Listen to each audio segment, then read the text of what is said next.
All right, series number 2. yeah, nah, No. 7. Just cut that out. I thought you meant yeah. Right, go. We don't really say on the couch, on the box jumps. Yeah. With the logo behind us. So on the box jumps is our scenery today. So I thought, me and Bridgie thought it would be ideal to have a bit of a chat about how strength training can aid and how it can help basically with fat loss. I think a lot of people see, particularly I get girls coming in here being scared of lifting heavier weights. I guess they think, you know, they don't want to walk around with these big shoulders. Bulky. I wish it was that easy. Which isn't the case. But we're sort of just wanting to break it down layman's terms as easy as we can, so you guys can have a little bit more information. So, Bridget's going to kick us off. This will be some bloopers in this one. I think the biggest thing is people think when it comes to fat loss that high intensity training is the way to go, and don't get me wrong. I think high intensity is obviously the way to burn the most calories. Yeah, definitely. Because you're working at a high intensity for a long period of time. But you also got to take into consideration that it's going to break down the muscles as well. So it's chewing into your muscles. So, you know, if you can find a place that is programmed to allow you to have a bit of strength with a bit of high intensity, you're going to get the best of both worlds, which is going to allow you to really being able to balance it out. Like you said, you're going to be, if you're doing high intensity work all the time, just body weight, you're going to get to a point where you're going to be burning your muscles out as well. But implementing a bit of strength work into it as well levels it out, and you're going to get better gains that way. For sure. By gains, I mean muscular endurance, aerobic capacity is just going to increase as well. So you're not just going to get bulky.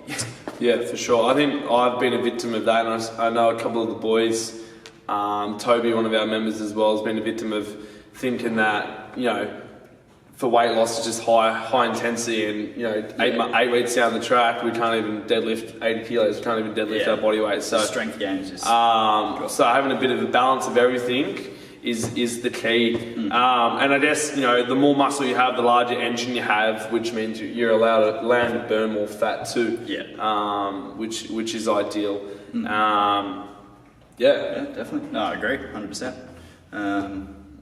I guess with the strength training, that high rep is crucial. You know, you can burn fat up to 38 hours after. With high rep training, strength training in particular. Which means if you're, a massive part about that is if you're limited on time. Here we run 4 classes a day, 4 different classes a day. Yeah, 4 different classes. So, you know, you're covering our lean machine sessions, which is strength based, but then every other class has 80% of our classes a week cover some sort of strength component. And if you're limited on time and you can fit in 2 to 3 classes a week, that's even ideal in itself, because with this sort of training, as Jared said, if you're burning, your metabolism's still burning calories up to 38 hours post-session. It means you don't have to be in the gym training every day. Yeah, definitely. For sure. And, you know, obviously we all know that abs are made in the kitchen. It's not all about abs, is it?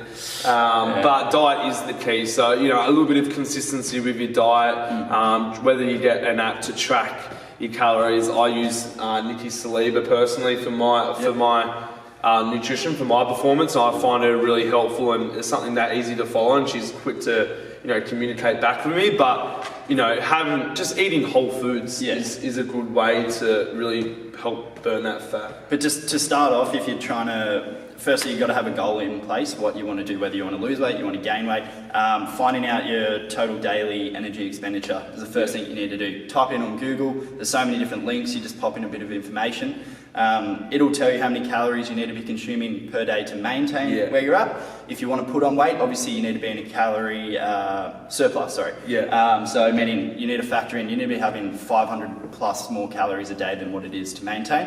And then if you're trying to lose weight, deficit. You need to drop your calorie intake. Definitely.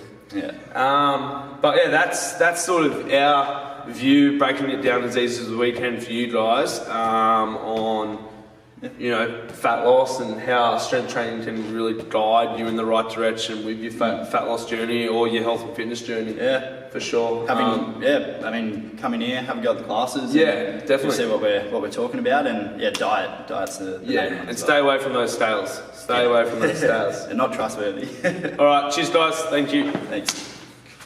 That's good. Yeah, so fat loss. I've just gone blank. Yeah, I think we're done. I'm trying to edit